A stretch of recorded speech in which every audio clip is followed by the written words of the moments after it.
Okay, shall we start? This light really does bring out the natural goth, I think. Anyway, it'll do. I am going to remove one thing though. It's the thing that makes the attic open and it looks a bit weird behind me. It also looks like some sort of torture device, so let's get rid of that. Yeah, there we go, and it's gone, and it's gone. Okay, so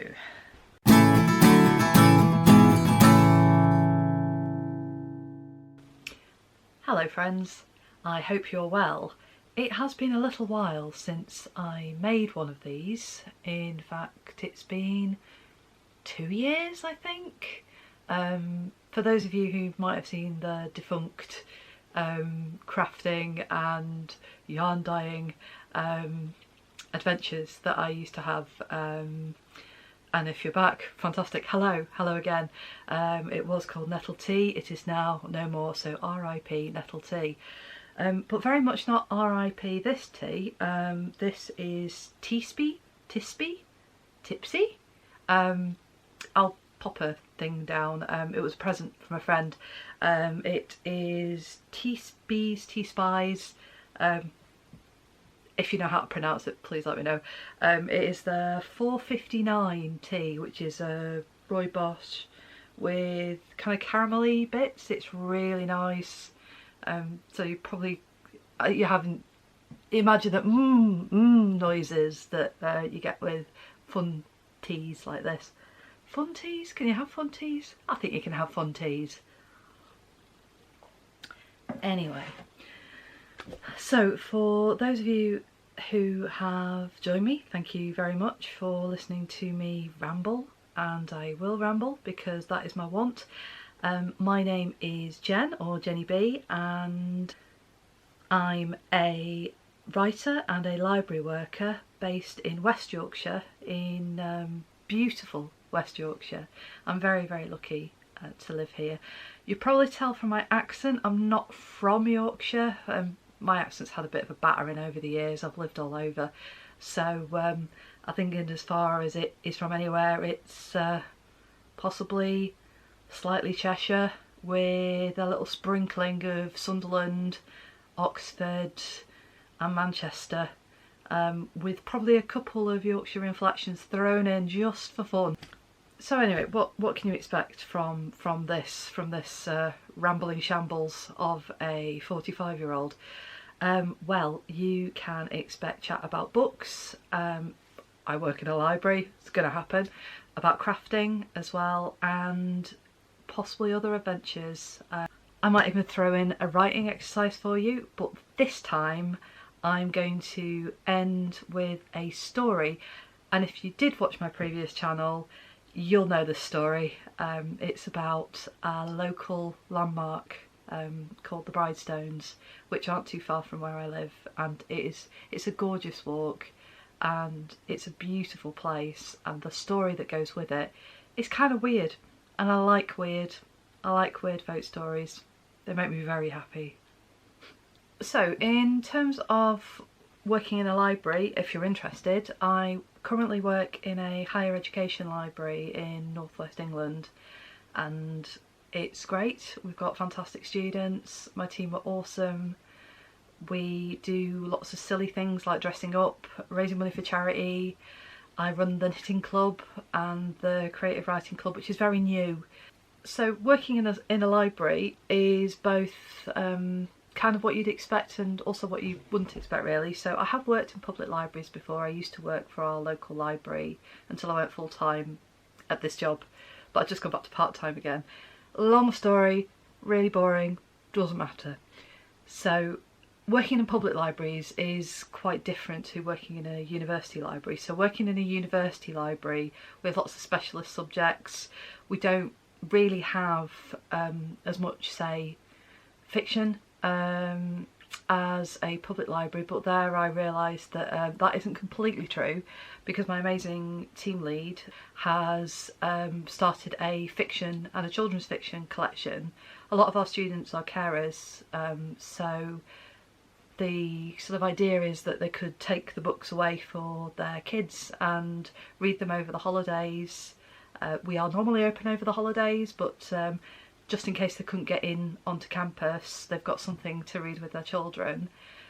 We also keep the children's collection because we have a few creative courses where the hope is that seeing those children's books will inspire creativity, will inspire the illustration and graphic design students to create beautiful things for young people, and also to kind of give them an idea of the sort of different things that they could do once they've finished their course with us and they go out into the real world. We have a book club at work. I'm going to insert the book that I'm currently reading, which is by Roddy Doyle, and I need to read it by next week, so wish me luck on that one.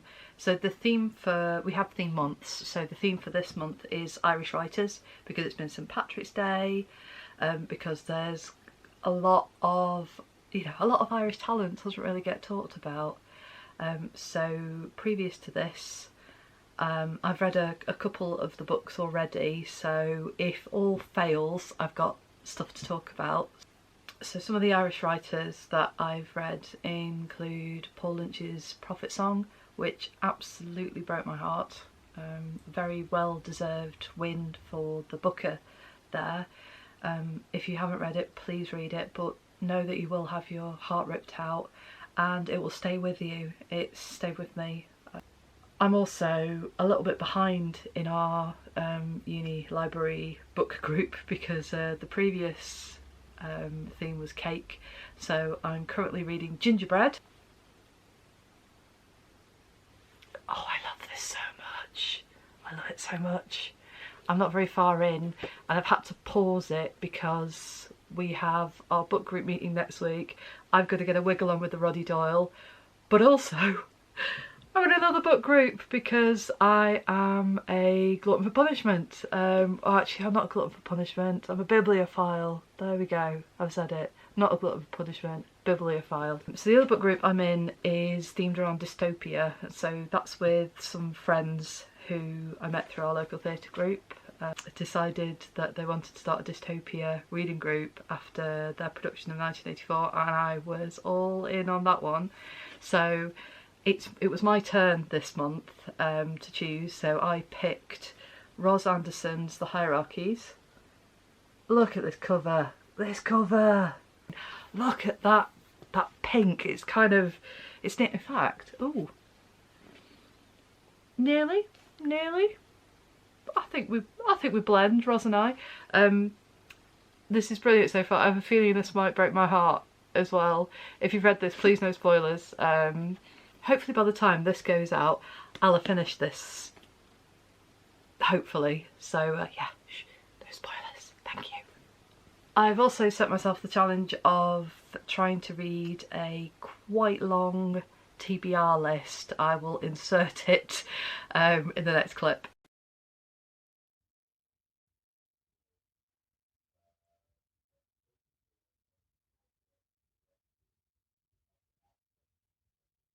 Oh heck.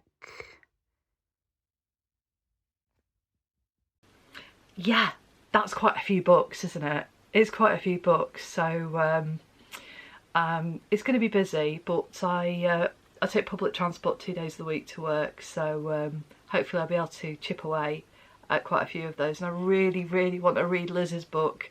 I met Liz a few years ago. She's fantastic. I loved The Gifts. I need to go on about how amazing The Gifts is somewhere else, and I can't, you know, I really need to read The Illusionists. It's out in paperback now.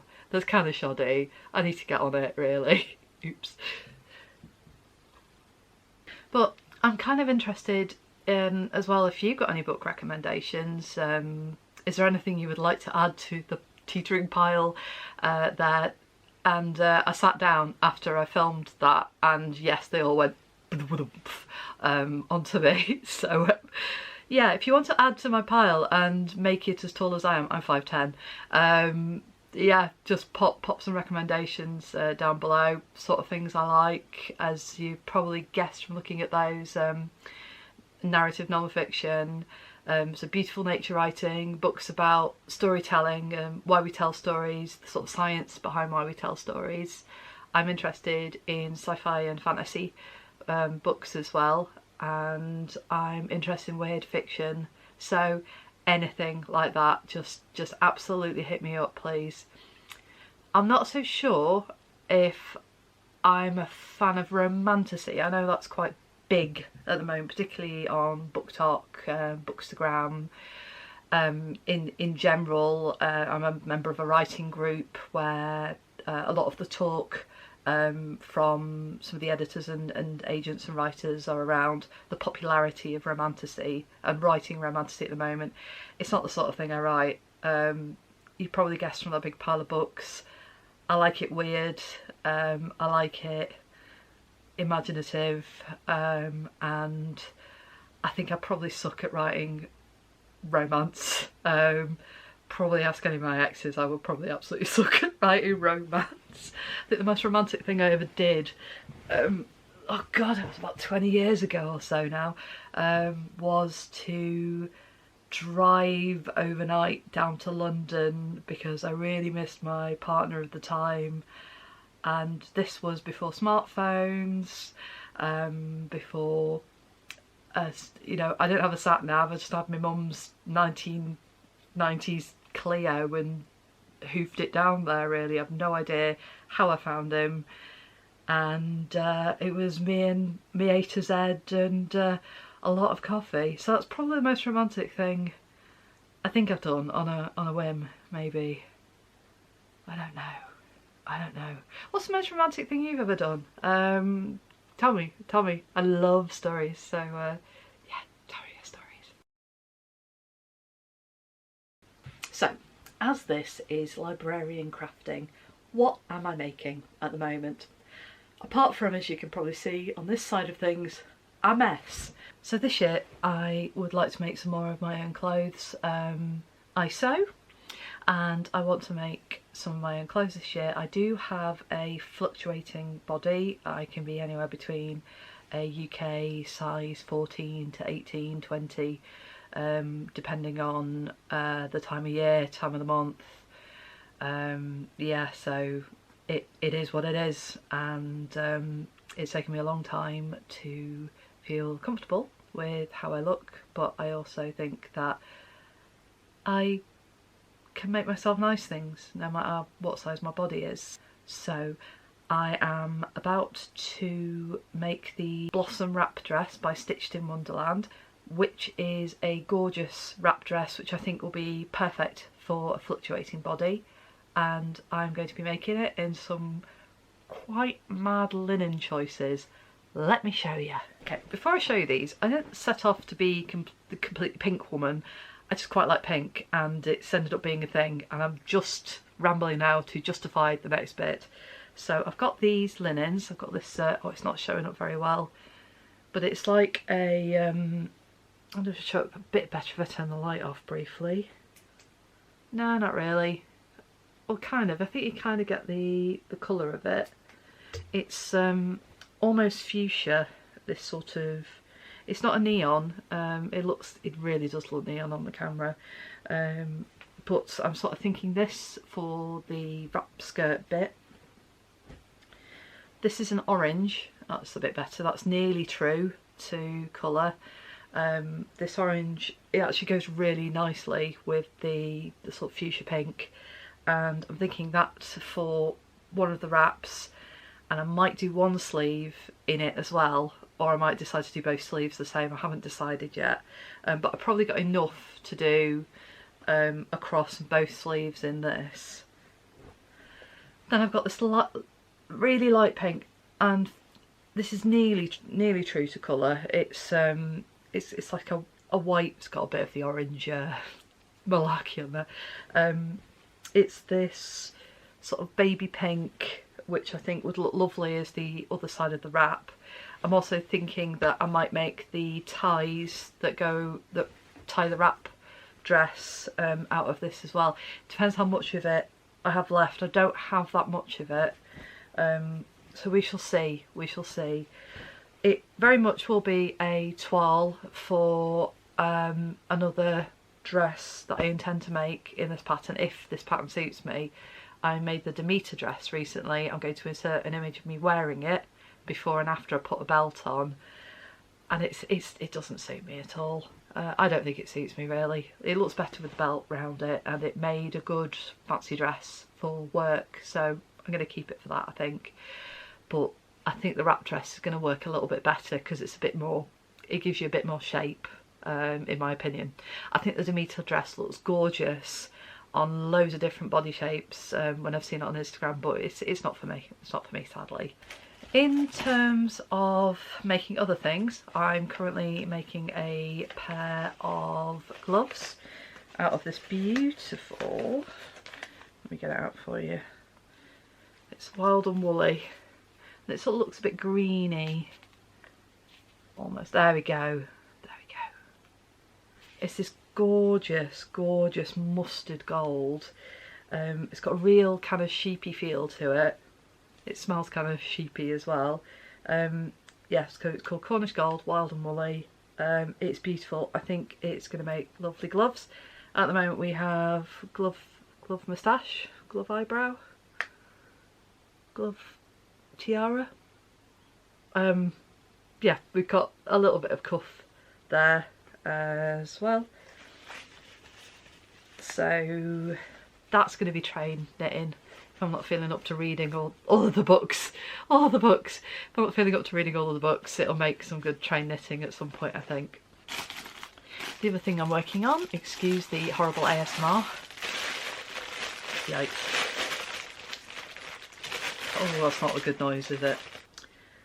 So the second thing I'm working on is the Ripple crop top, which is the second one I've made from Jessie Made Designs, and here it is. I mean, I'm not very far in. I'm also doing oh, what's it called, helix knitting, so I'm knitting 2 different yarns in it. So this beautiful yarn, I mean, look at it, look at it. Oh, look at those speckles, look at those dark green ones there, the purple. Oh, it's beautiful. This is by Stranded Dye Works, in the Stranded Elves. The final thing that I'm going to share with you though is this lovely, oh, look at that brioche. I'm so proud of myself. I'm so proud of myself. It's so soft as well. So I am holding together a DK double knit and mohair silk, which I dyed. So this is a Jennie B special, which is for me. So I'm going to wear it and I'm going to love it, and I love the colour. Yeah, I know, yeah it does, yes it does, I think it does, definitely.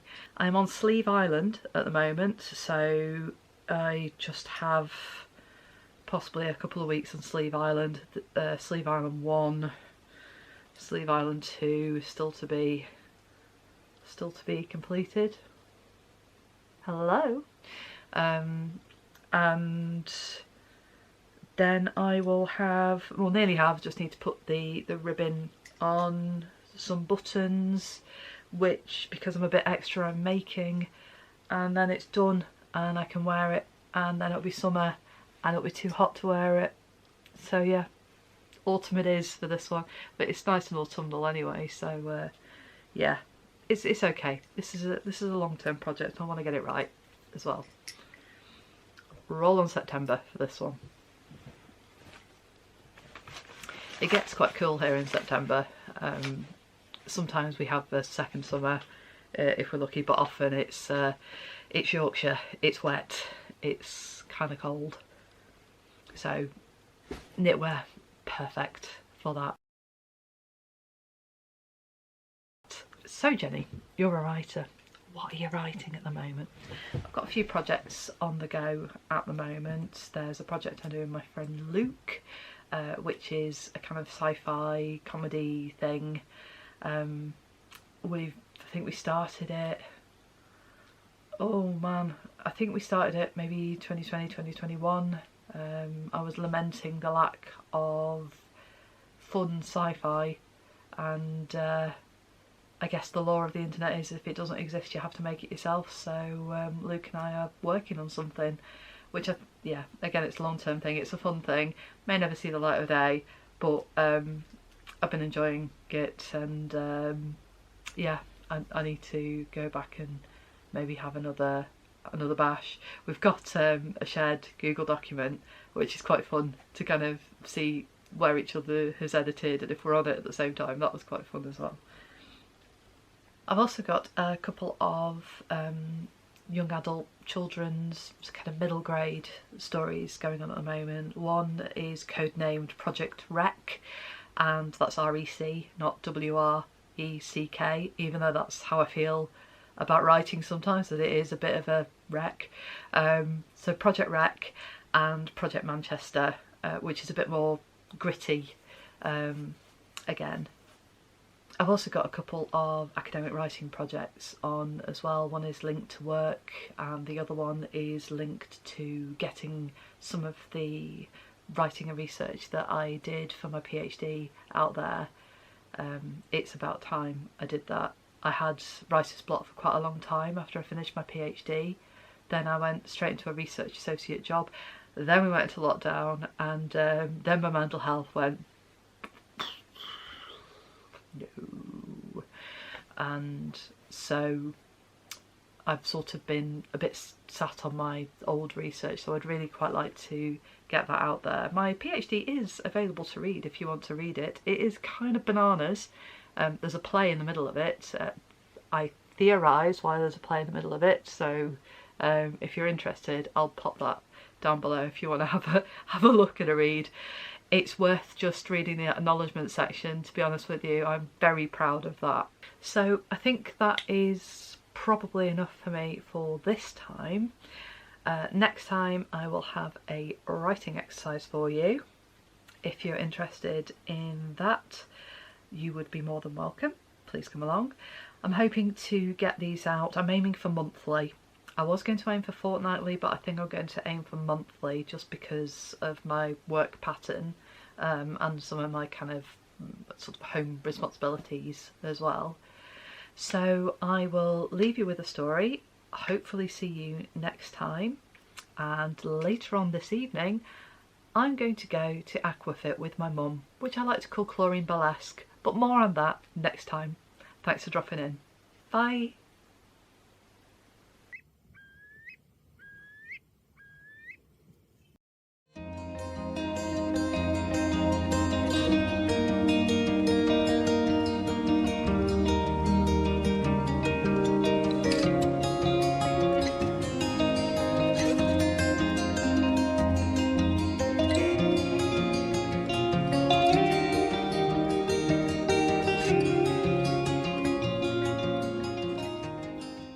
Bridestones Moor, where breezes scuff the bog cotton, an ancient lichen continues its slow growth on the stones that litter the hillside. This landscape has been partly quarried and some of its stories carved away. Was it the site for getting married for young lads and lasses of the nearby valley? But where is the bride's groom? The great Bridestone, or the bride, or, as musician and modern antiquarian Julian Cope puts it, the great goddess Bridget. This millstone grit giant, a teardrop or bottle stop in shape. Is she waiting for her fallen groom? Now bouldering, picnics and hikers form her wedding parties, and her tales are still to be found and told.